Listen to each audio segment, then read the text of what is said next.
বাঘ বাংলাদেশের জাতীয় পশু হিসেবে পরিচিত, যাকে রয়্যাল বেঙ্গল টাইগার বলা হয়। আজকে আমরা বাঘ সম্পর্কে জানব। চলুন শুরু করা যাক। বাঘ বনের রাজা নামে পরিচিত একটি মাংসাশী প্রাণী।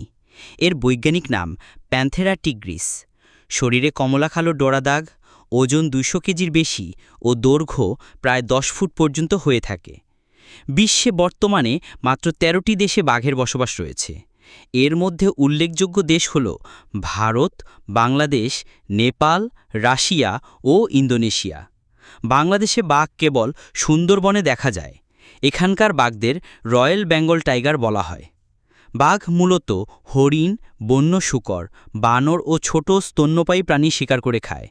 সুন্দরবনের বাঘেরা প্রয়োজনে মাছ ও কাঁকড়াও খেয়ে থাকে।